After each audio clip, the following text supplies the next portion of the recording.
Hey everybody, and welcome back to another episode of What's Going On in Banking. I'm your host, Ron Shevlin, Chief Research Officer at Cornerstone Advisors and author of the FinTech Snark Tank blog on Forbes. And today we are going to look at the Credit Card Competition Act of 2023. There is a new bill in front of Congress called the Credit Card Competition Act of 2023 that would, according to its sponsors, increase competition in the payment space by enabling merchants to select payment networks other than Visa and MasterCard at the point of transaction. The benefit to merchants would be lower interchange fees, and the purported benefit to consumers would be lower prices as merchants would pass those savings on to us. The real impact, however, would be just the opposite. According to Todd Zywicki, who is a professor at George Mason University, he wrote, by artificially pushing down interchange fees on credit cards, the bill would curb an important revenue stream for banks. Larger banks could offset such losses by selling investment advice, mortgages, and other products, or by imposing new fees as they did in response to the first Durbin Amendment, which impacted the debit cards. Small banks, however, lack these revenue streams and would have to raise fees, curtail services, or merge, fueling industry consolidations.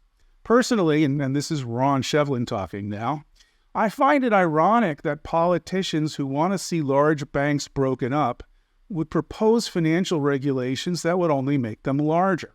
But consumers here are the big losers. They stand to lose the rewards that many of them get today on their credit card spend. And the idea that merchants would pass along savings to consumers is ludicrous. Numerous studies have shown that merchants didn't pass on savings after the original Durbin Amendment, which reduced debit card interchange rates, was passed. Now, consumers may also find themselves on the losing end of an increase in fraud. In a new Cornerstone Advisors report titled The True Impact of Interchange Regulation, author Glenn Grossman pointed out that Visa and MasterCard offer consumers zero liability when transactions are processed on their networks. A change to this format, however, would create a fragmented fraud landscape. The guarantee of zero liability will be questionable because consumers will never know if their card brand processed the transaction or if it was sent through an alternative network. Amazingly, though, the proponents of the proposed regulation can't even see the potential negative impact on merchants. As a result of the regulations, issuers may increase fees and tighten underwriting and credit standards, and the result of that is going to be lower spending and reduced revenue for the merchants. Now, to help me make some sense of this all, I want to bring in today's guest, and I shouldn't say this, but I'm going to be honest here. My guest was not my first choice. My first choice was Dick Durbin, but wisely, his office declined to participate in this. And it was actually for the better, because I actually want to bring in somebody who's more qualified to talk about this. And it's Michelle Alt, partner and co-founder at the Claros Group out of, I believe you may be West Coast-based, Michelle, but I believe the company is headquartered in Washington. Is that correct? We're 100% remote. So our company is where its partners are, which is which includes Washington and San Francisco, but... Well, Michelle's resume and credentials for talking about this topic is truly spectacular and unbeaten. Michelle and her husband co-founded Claros Group about 3.5 years ago. Prior to that, Michelle spent a few years at Promontory Group, which I'm sure many of you are familiar with. And before that, spent a good chunk of years at the OCC. And actually, Michelle, you were very involved in the original Durbin Amendment, weren't you? Yes, actually, but I do need to correct you. I'm part of a group of founders of Claros. There's more than just the two of us. But yes, I, for a long time, was a lawyer in the Legs and Regs shop at the OCC. And as part of that, I led a number of interagency rulemaking efforts post Dodd-Frank. The Durbin Amendment really stands out in my memory for a few reasons that I'll get into in a moment. But why I love talking about Durbin is that the Durbin Amendment is a textbook example of unintended consequences.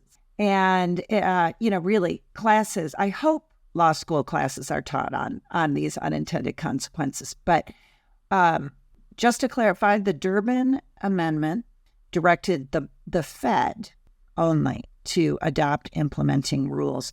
the Fed consulted with the other banking agencies in preparing those rules, which was, wonderful to be included. And I had a role in that consultative process that I really enjoyed.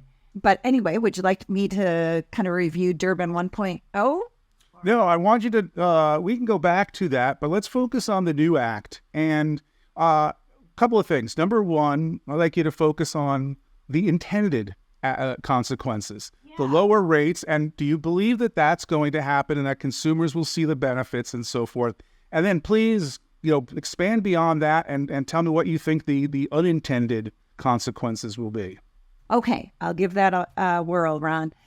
Do I think consumers will benefit from lower costs? No. Heck no. As I said in a moment ago in the consultation process on the Durbin Amendment rules with the Fed, I can tell you that the staff of the banking agencies was extremely skeptical that the promised lower costs at Target would ever pan out, right? That just isn't what happens in retail as far as I've ever experienced. Prices generally go up, right? And so there was kind of a hoped for outcome. Like, well, you lower these costs and then consumers benefit. Well, that was not the case. And so I take a similarly dubious view to the claim that this Durbin 2.0 would have the result that just completely didn't pan out with Durbin 1.0. Yeah. Go ahead. So tell me what you think some of the further unintended consequences will be. Well, so the really interesting thing, again, about Durbin 1.0 was not just that the intended consequences didn't quite come to bear, that there were unintended consequences. And Ron, I trust you'll talk a little bit about that, and your report goes into it in depth. As you said, it's a heavily studied phenomenon. Consumer costs went up. Issuers, even exempt issuers, had their costs increase. Overall, maybe disaster is too strong a word, but certainly not a success in my view. But here's the most interesting thing that happened with the Durbin Amendment. I can tell you in 2010 and 2011, here's the thing nobody was thinking about. As I said, we were skeptical about whether consumers would benefit. Here's what we didn't think. Will there be an entire new industry that results from the Durbin Amendment? We weren't thinking about fintechs. We weren't thinking about neobanks who would exploit the exemption in the Durbin Amendment for small issuers. And we can talk about that till the cows come home, I'm sure. But that's, ever since then, anytime I look at a new bill, I think, okay, so what aren't they thinking about, right? What clever and enterprising group or person might figure out a way either around this requirement or through this requirement, right? And in saying that, I don't knock fintech. Fintech is driving a number of wonderful solutions for banks and their customers. But again, we weren't thinking about that, and it gave rise to a huge industry, which, Ron, you can tell people more about. So the Durbin 2.0 bill would apply only to banks over 100 billion, so very, very large banks. But Ron, I'd like to turn it back to you. Why do you think that that the intended consequence of exempting small issuers from this requirement won't pan out?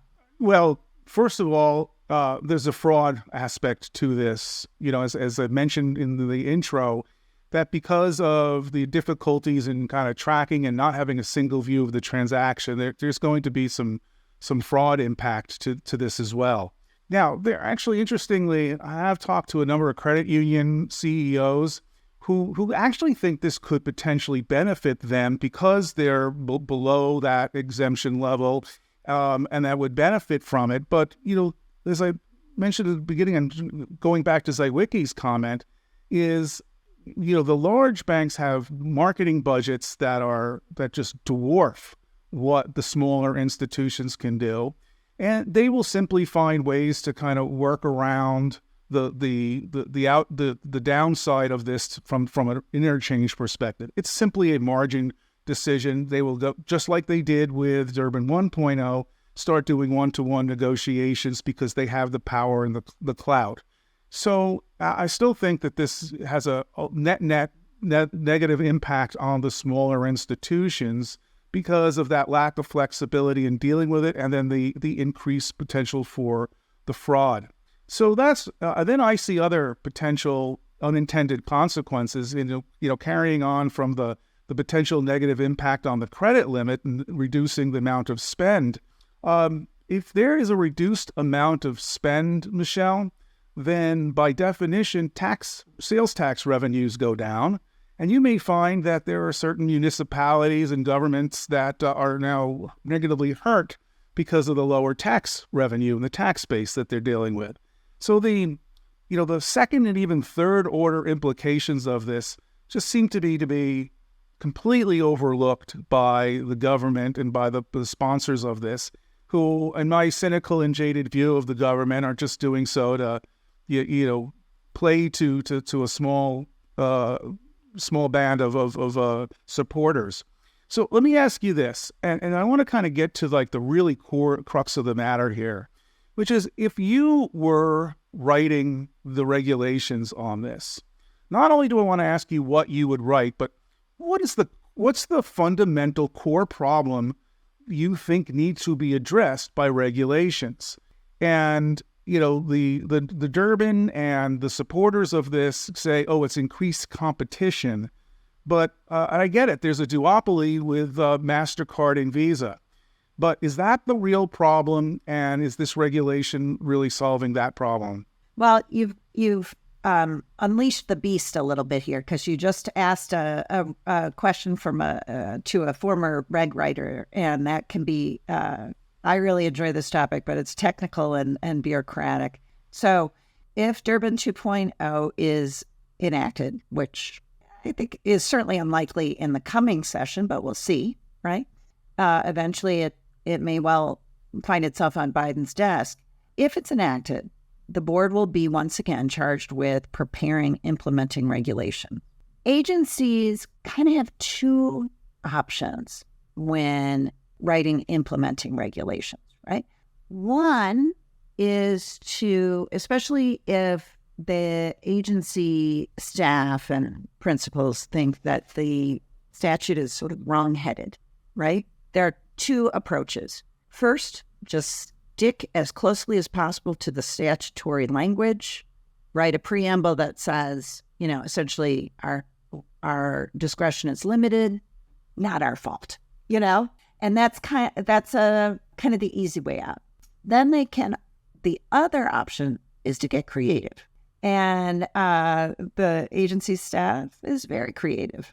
The board staff, very strong, very, very strong lawyers and substantive experts at the Fed. So I would think creativity will be the choice. Let me give you an example of creativity with Durbin 1.0. So as folks may recall, Durbin 1.0 directed the board to limit interchange fees to an amount reasonably correlated to the actual cost of the transaction. And ultimately, they came out with, it's about 21 cents. But what the OCC did was actually submit a letter to the board. At the time, John Walsh was the acting controller, and said, you're taking much too narrow a view of the components of the fees. When you're looking at this, there are other costs you should be considering, right? Now, that did not prevail, right? And it was pretty unusual for one agency head to comment. I was involved in the preparation of that letter. What I can tell you is the result was I and a couple other people were called up to Durbin's office for a scolding. But so what, right? So, the Fed could again, or this time, say, we need to really be mindful of consumer costs, right? We need to impose a requirement here for subsequent evaluation of the impact of these rules. That's possible, right? They could get very creative with the Regulatory Flexibility Act, the RFA. They could issue an initial They could complete an initial Regulatory Flexibility Act analysis, that's called an IRFA, with very leading questions about the impact that the regulation would have on a substantial number of small entities, right? So they can really focus on that. And I understand that I'm talking about something technical. It sounds really boring, but this is the sausage making. And once it leaves the hill, the regulators can maneuver, right? And if, depending on the comments on the IRFA, the board could come up with a FRFA, final RFA analysis, declaring the rule, notwithstanding the exemption, one that may, will, or has a significant impact on a significant number of small entities. That itself requires periodic review. That sets in process, essentially a process to continually take another look, ask for comments, chip away at that. Now, that's a very long-term and technical approach, but there are options. So what would I do? I think was your question with that digression. I would be informed by the results of Durbin 1.0, which, as you said, it did not lower retail costs. It instead increased issuer costs across the board, including small issuers. Those costs were passed on to their customers in the form of higher monthly fees, minimum balance, and so forth. And as I mentioned, created a whole new industry that the fintechs stepped into. So well done there, right? So I would be looking in the regulation for opportunities to really ask the impacted entities to demonstrate the impact of the rule. Now, that can be done. And I would be trying to think ahead to how this might impact small banks and what, besides just exempting them, could help protect them. What would you do, Ron? I'd throw the damn thing out. I think this is ridiculous. The board can't do that. The board won't do that. No, the board can't do that. But I would just love to see the act not get voted in, altogether. With some forethought as to what is the core problem that is being solved here. I don't think there's a lot of proof that look, we as an economy and society love the small guy, love, to see them get successful. And then when they get big, we hate them. But the reality is there's a role for the big guys. If you're a mega corporation, you don't really want to do your banking with $25 billion level banks. You like the fact that there's a JP Morgan Chase or a Bank of America out there who's got the resources to support you. This is kind of what's happened in the evolution of payments with MasterCard and Visa. And yes, they may have a duopoly, but that is ignoring the reality that American Express and Discover are out there, and that there are other providers that issuers can choose to work with if they want to, not be forced to. We have a society that's based on competition, and whoever competes the best wins, not by directing things by governmental edict and mandate, especially in light of what the potential negative implications are, and predominantly fraud. And I think, Michelle, this is the real overlooked issue here. It isn't so much about whether MasterCard or Visa suffers a little bit. They can take hits left and right, every day. But we are in an environment where fraud is rampant. It is just absolutely crazy at the moment, especially because of the shift towards digital payments. And this is only going to exacerbate that problem. Now, thankfully, there are, consortiums like Early Warning, some new things that are happening. I don't know if you're familiar with Sardine. They've created Sardine X to kind of bring together some of the smaller institutions in more of a fraud consortium. So there's some good work that's being done. I think Alloy Labs may be doing some stuff there too. But it's hard to stay in front of the fraud, the fraudulent actors. And I think that, to me, is one of the big reasons why not mandating new routing for the transactions is the and you know what, if the merchants have a problem with interchange or their cost structure, you know what? The old adage that half of your advertising is ineffective. So go figure out which half of your advertising, the billions, the tens of billions of dollars of advertising that large merchants do, cut some of that out, and you improve your bottom line, and you can pass those savings on to consumers. Yeah, Ron, I call this sort of the rent is too damn high approach to banking regulation, right? It's just sort of we don't like fill in the blank, big banks. We don't like Visa and MasterCard.